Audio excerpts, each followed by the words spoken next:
بسم اللہ الرحمن الرحیم۔ السلام علیکم۔ سوچئے اگر آج قرآن نہ ہوتا تو کیا ہوتا؟ اگر اللہ پاک انسان کو پیدا کر کے چھوڑ دیتا بنا بتائے کہ صحیح کیا ہے، غلط کیا ہے، حلال کیا ہے اور حرام کیا ہے، زندگی کس مقصد کے لیے ہے اور موت کے بعد کیا ہونے والا ہے، تو کیا یہ انصاف ہوتا؟ یہی سوال ہے جس سے آج کی بات شروع ہوتی ہے۔ السلام علیکم میرے پیارے بھائیوں اور بہنوں، آپ دیکھ رہے ہیں ہمارا چینل جعفری وائس، اور یہاں ہم بات کرتے ہیں دل کو جھکجھور دینے والی، روح کو ہلا دینے والی اور آپ کو اللہ سے جوڑ دینے والی۔ آج کا سوال بہت گہرا ہے، بہت بڑا، اور ہر مسلمان کو اپنے آپ سے یہ سوال ضرور پوچھنا چاہیے کہ آخر کار اللہ نے قرآن شریف کو دنیا میں کیوں اتارا؟ اس کا کہ اللہ پاک نے قرآن شریف کو دنیا میں کیوں بھیجا؟ اصل مقصد کیا تھا؟ کیا صرف پڑھنے کے لیے؟ کیا صرف ثواب کمانے کے لیے؟ یا پھر کچھ اور، کچھ ایسا جو ہم سمجھ ہی نہیں پائے؟ بھائیوں اور بہنوں، انسان کی سب سے بڑی پریشانی یہ نہیں کہ اس کے پاس دولت کم ہے، پریشانی یہ ہے کہ اسے اپنی زندگی کا مقصد نہیں پتا۔ آج کوئی کہتا ہے کھاؤ پیو عیش کرو، یہی زندگی ہے۔ کوئی کہتا ہے جو دل کرے، کوئی پوچھنے والا نہیں۔ کوئی کہتا ہے مرنے کے بعد کچھ نہیں ہوتا۔ اگر ہر انسان اپنی اپنی سوچ سے زندگی چلانے لگے تو دنیا جنگل بن جائے گی۔ یہی وجہ ہے کہ اللہ نے انسان کو یوں ہی نہیں چھوڑ دیا۔ جب اللہ نے آدم علیہ السلام کو پیدا کیا، اسی وقت سے ایک سلسلہ شروع ہوا، ہدایت کا سلسلہ۔ اللہ پاک جانتا تھا کہ انسان بھولنے والا ہے، بہکنے والا ہے، لالچ میں آنے والا ہے، شیطان کے بہکاوے میں آئے گا۔ اسی لیے ہر دور میں نبی اور رسول اور کتابیں بھیجی گئیں، اور آخر میں ہمارے آخری نبی صلی اللہ علیہ وسلم کے ساتھ آخری کتاب آئی جو ہے قرآن شریف۔ اب دھیان سے سنیے، قرآن کوئی عام کتاب نہیں ہے۔ یہ نہ کسی انسان کی لکھی ہوئی کتاب ہے، نہ کسی فلاسفر کی سوچ ہے، نہ کسی شاعر کی شاعری ہے۔ قرآن خود کہتا ہے اگر تمہیں شک ہے تو اس کی ایک جیسی ایک سورہ بنا کر دکھاؤ۔ 1400 سال گزر گئے، 1400 سال گزر جانے کے بعد بھی آج تک کوئی نہیں بنا پایا۔ اللہ نے قرآن اس لیے نہیں بھیجا کہ ہم اسے صرف اونچی الماری میں رکھ دیں، یا صرف رمضان کے مہینے میں کھولیں، یا صرف مرنے والوں کے پاس پڑھ لیں۔ قرآن زندگی بدلنے کے لیے اتارا گیا۔ قرآن دلوں کو زندہ کرنے کے لیے اتارا گیا۔ قرآن کریم اللہ نے اس لیے اتارا کہ اندھیروں سے اجالوں کی طرف نکالنے کے لیے۔ اور اس دور کو یاد کیجئے جب قرآن کریم نازل ہوا، عرب کی سرزمین، لوگ زندہ بیٹیوں کو دفن کر دیتے تھے، عورت کی کوئی عزت نہیں تھی، شراب عام تھی، جوا عام تھا اور زنا عام تھا، طاقتور کمزور کو کچل دیتے تھے، ہر قبیلہ اپنے گھمنڈ میں چور تھا۔ ایسے ماحول میں اللہ پاک نے قرآن کریم اتارا، اور صرف 23 سالوں میں وہی لوگ جو کل تک ظالم تھے انصاف کے پیکر بن گئے، جو نشے میں ڈوبے تھے سجدے میں جھک گئے، جو دوسروں کا حق مارتے تھے دوسروں کے لیے اپنی جان دینے لگے۔ یہ سب کیسے ہوا؟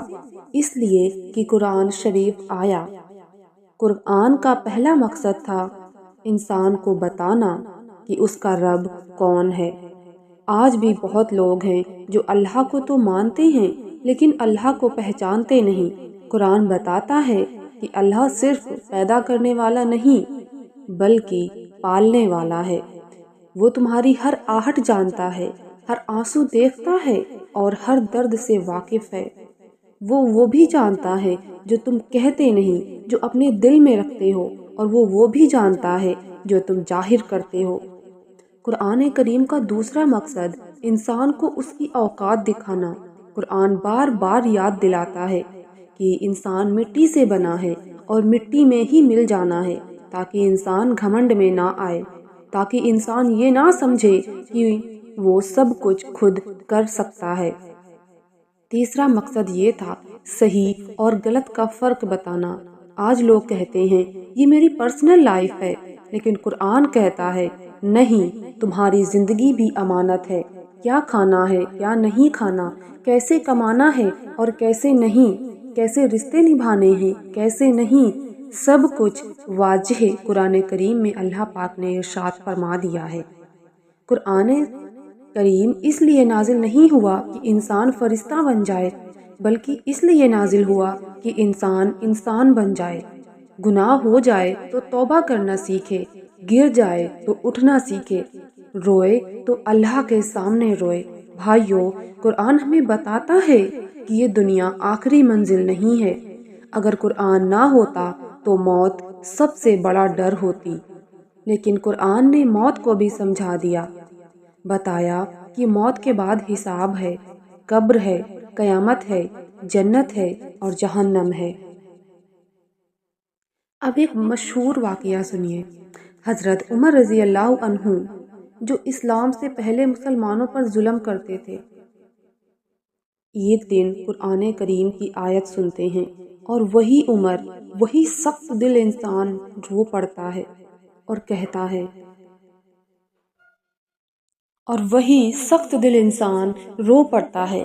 کہتا ہے، یہ کلام انسان کا نہیں ہو سکتا، اور اسی قرآن نے عمر کو فاروق بنا دیا۔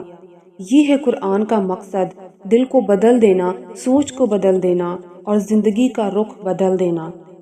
آج ہم قرآن پڑھتے ہیں لیکن سمجھتے نہیں، سنتے ہیں لیکن عمل نہیں کرتے، پھر کہتے ہیں برکت نہیں رہی، سکون نہیں رہا۔ سوچئے، غلطی قرآن کی ہے یا پھر ہماری؟ اللہ نے قرآن کریم کو اس لیے نازل کیا تاکہ انسان اکیلا محسوس نہ کرے جب کوئی ساتھ چھوڑ دے۔ قرآن کہتا ہے اللہ تمہارے ساتھ ہے۔ جب گناہ بھاری لگے تو قرآن کریم ارشاد فرماتا ہے میری رحمت سے مایوس مت ہو، اور جب دنیا ٹکرا دے تو قرآن کہتا ہے میں تمہیں قیمتی بنا دوں گا۔ اور یہ تو بس شروعات ہے، ابھی تو آپ کو یہ سمجھنا ہے کہ قرآن صرف کتاب نہیں، پورا نظام زندگی ہے۔ اگر آپ کے دل میں ابھی یہ سوال اٹھا کہ میں کیوں پیدا ہوا، میں کس لیے جی رہا ہوں، تو جواب صرف آپ کو ایک جگہ ملے گا، وہ ہے قرآن شریف میں۔ ابھی بہت کچھ باقی ہے، تو ویڈیو کو لاسٹ تک ضرور دیکھیے گا۔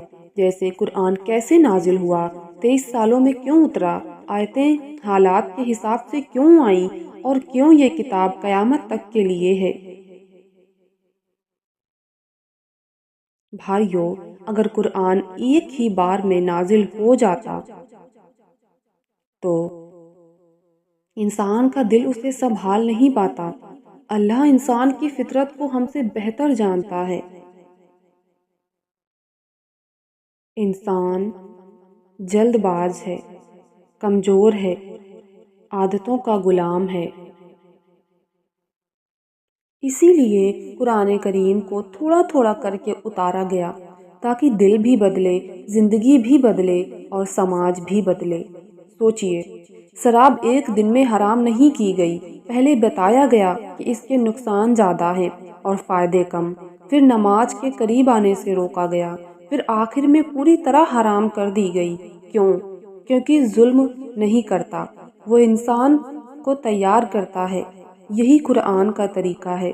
قرآن ڈانٹتا بھی ہے، سمجھاتا بھی ہے، ڈراتا بھی ہے اور امید بھی دیتا ہے۔ قرآن انسان کو توڑتا نہیں بلکہ سدھارتا ہے۔ اب ذرا رسول اللہ صلی اللہ علیہ وسلم کی زندگی پر نظر ڈالیے۔ آپ صلی اللہ علیہ وسلم پر وہی آیت اتری جس کی اس وقت ضرورت تھی۔ کبھی صبر کا حکم آیا، کبھی جہاد کا، کبھی معاف کرنے کو کہا گیا، کبھی حق پر ڈٹ جانے کو کہا گیا۔ اس میں ہمیں یہ سبق ملتا ہے کہ قرآن کتاب نہیں، زندہ رہنما ہے ہم لوگوں کے لیے۔ بھائیو، قرآن کا ایک بہت بڑا مقصد یہ بھی تھا کہ انسان کو اندر سے آزاد کیا جائے۔ دنیا غلامی کو زنجیروں سے پہچانتی ہے، لیکن قرآن نے بتایا کہ اصلی غلامی دل کی ہوتی ہے، نفس کی غلامی، لالچ کی غلامی، لوگوں کی رائے کی غلامی۔ قرآن آیا تاکہ انسان صرف اللہ کا بندہ بنے، کسی اور کا نہیں۔ جب انسان اللہ کا ہو جاتا ہے تو وہ کسی سے ڈرتا نہیں، کسی کے آگے نہیں جھکتا سوائے اپنے رب کے۔ ایک اور مشہور واقعہ سنیے۔ مکہ میں مسلمانوں پر ظلم ہو رہا تھا، کمزوروں کو تپتی ریت پر لٹایا جاتا تھا، حضرت بلال رضی اللہ عنہ کو پتھروں کے نیچے دبایا جاتا تھا، لیکن ان کے لبوں پر صرف ایک ہی لفظ تھا، احد، احد۔ یہ طاقت کہاں سے آئی؟ قرآن سے۔ قرآن نے بتایا کہ ظالم چاہے کتنا طاقتور کیوں نہ ہو جائے، آخرکار اسے اللہ کے سامنے جواب دینا ہے، اور مظلوم چاہے کتنا بھی کمزور کیوں نہ ہو جائے، اللہ اس کے ساتھ ہے۔ آج بھی جب انسان ٹوٹ جاتا ہے، جب کوئی کہتا ہے اب اور صحیح نہیں ہوتا، تو اسے قرآن سیدھا کہتا ہے، اللہ کسی جان پر اس کی طاقت سے زیادہ بوجھ نہیں ڈالتا۔ قرآن کا ایک بہت اہم مقصد تھا قصے کے ذریعے سمجھانا۔ کتاب کوئی ڈرائی کتاب نہیں، اس میں نبیوں کے واقعے، قوموں کے قصے، تاکہ انسان صرف سنے نہیں، سبق لے۔ حضرت نوح علیہ السلام 950 سال دعوت دی انہوں نے، لیکن لوگ ان کا مذاق اڑاتے رہے۔ قرآن بتاتا ہے کہ حق پر چلنے والا اکثر اکیلا ہوتا ہے، لیکن آخر میں جیت حق پر چلنے والی کی ہوتی ہے۔ حضرت یوسف علیہ السلام کنویں میں ڈالے گئے، جیل گئے، الزام لگے، لیکن انہوں نے صبر کیا، اور قرآن ہمیں سکھاتا ہے کہ صبر کا پھل میٹھا ہوتا ہے۔ حضرت موسیٰ علیہ السلام فرعون جیسا ظالم سامنے تھا، لیکن قرآن نے بتایا کہ جب اللہ ساتھ ہو تو لاٹھی بھی معجزہ بن جاتی ہے۔ یہ واقعے اس لیے نہیں ہیں کہ ہم صرف کہانی سمجھیں، یہ اس لیے ہیں کہ ہماری زندگی میں وہی حالات آئیں تو ہمیں راستہ پتہ ہو۔ آج ہم کہتے ہیں زمانہ بہت خراب ہے، لیکن قرآن کہتا ہے تم خود کو صحیح کر لو، زمانہ صحیح ہو جائے گا۔ قرآن انسان سے کہتا ہے پہلے اپنے دل کو ٹھیک کرو، پھر اپنے گھر کو ٹھیک کرو، اور پھر سماج کو ٹھیک کرو۔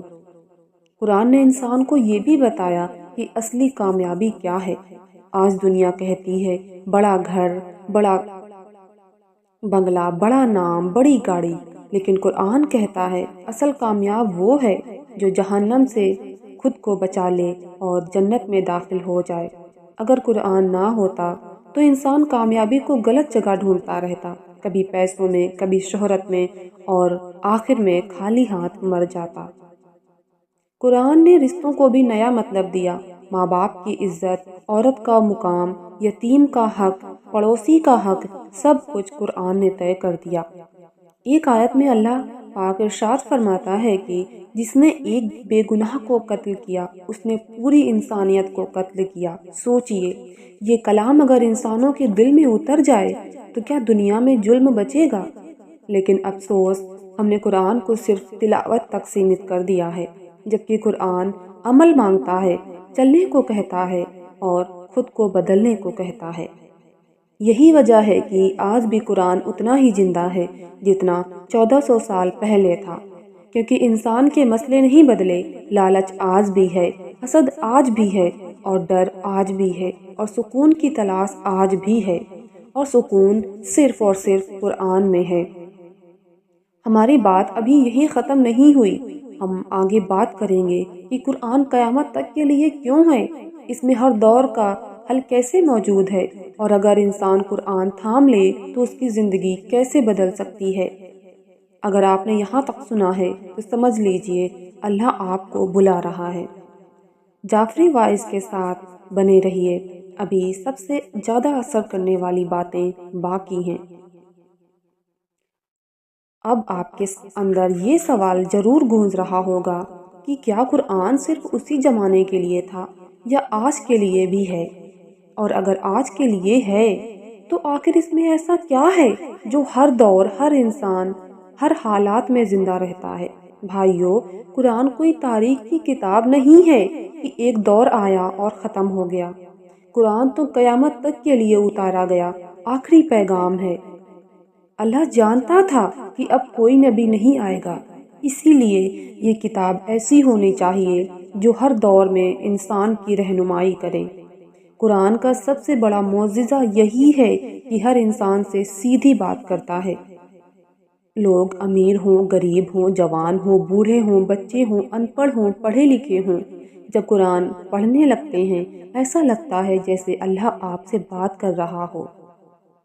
آج کا انسان کہتا ہے میرے پاس سب کچھ ہے، پھر بھی سکون نہیں ہے، اور قرآن کریم جواب دیتا ہے خبردار، دلوں کو سکون صرف اللہ کی یاد میں ہے۔ آج کوئی کہتا ہے میں بہت گنہگار ہوں، اب واپسی کا راستہ نہیں ہے۔ قرآن کہتا ہے اللہ کی رحمت سے کبھی مایوس مت ہو۔ اگر قرآن صرف اس دور کے لیے ہوتا تو آج بھی انسانوں کے دلوں میں وہی اثر کیوں ہوتا؟ آج بھی کوئی شراب چھوڑ دیتا ہے، کوئی زنا چھوڑ دیتا ہے، کوئی نماز کا پابند بن جاتا ہے، صرف اور صرف قرآن سن کر۔ قرآن اس لیے قیامت تک کے لیے ہے کیونکہ انسان کی فطرت نہیں بدلی۔ لالچ آج بھی ہے، گھمنڈ آج بھی ہے، اور موت کا سچ آج بھی ہے۔ قرآن نے انسان کو اس کی زندگی کا روڈ میپ دے دیا، بچپن سے لے کر بڑھاپے تک، خوشی سے لے کر غم تک، عبادت سے لے کر معاملات تک۔ جب انسان قرآن کو پکڑ لیتا ہے تو اس کی زندگی بکھرتی نہیں ہے بلکہ خوبصورت طریقے سے سنورنے لگتی ہے۔ ایک اور واقعہ سنیے۔ حضرت علی رضی اللہ عنہ نے کسی سے پوچھا سب سے بڑی دولت کیا ہے؟ فرمایا قرآن کا علم، کیونکہ یہ غلط انسان کو صحیح راستے پر لا دیتا ہے اور صحیح انسان کو غلط سے بچا لیتا ہے۔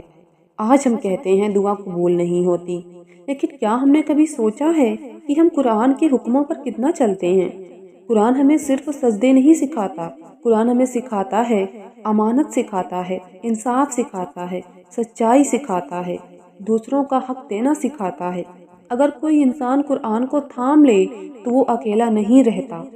قبر میں بھی قرآن اس کے ساتھ ہے، قیامت میں بھی قرآن اس کے حق میں گواہی دے گا۔ رسول اللہ صلی اللہ علیہ وسلم نے فرمایا کہ قیامت کے دن قرآن اپنے پڑھنے والوں کے لیے سفارش کرے گا۔ سوچئے، جس کتاب کو ہم وقت تک نہیں دے پاتے، وہی کتاب اس دن ہمارے لیے بولے گی۔ بھائیوں اور بہنوں، آج سب سے بڑا دھوکہ یہ ہے کہ ہم سوچتے ہیں ابھی بہت زندگی پڑی ہے، بعد میں سدھریں گے، لیکن قرآن بار بار یاد دلاتا ہے کہ موت اچانک آتی ہے۔ قرآن ہمیں جھنجھوڑتا ہے، جگاتا ہے اور کہتا ہے لوٹ آؤ، دروازہ اب بھی کھلا ہے۔ اب بات آتی ہے ہمارے اور آپ کے لیے آخری پیغام کی۔ اگر قرآن ہمارے گھر میں ہے لیکن ہماری زندگی میں نہیں تو ڈرنے کی بات ہے۔ قرآن پڑھا جائے، سمجھا جائے اور اسے زندگی میں اتارا جائے، یہی اس کا اصل مقصد ہے۔ اب جاتے جاتے ہمارے چینل جعفری وائس کی طرف سے آپ سے ایک سوال ہے۔ اگر آج رات اللہ آپ سے پوچھ لے کہ میں نے تمہیں اپنی کتاب دی تھی، تم نے اس کے ساتھ کیا کیا، تو ہمارے پاس کیا جواب ہوگا؟ یہی سوال لے کر آج کی بات ختم کرتے ہیں۔ اگر اس سلسلے نے آپ کے دل کو چھوا ہے تو ہماری اس ویڈیو کو آگے ضرور پہنچائیے۔ ہو سکتا ہے کسی ایک انسان کا دل بھی اگر قرآن کی طرف پلٹ جائے تو سمجھیے آپ کی آخرت سنور گئی۔ میں تھا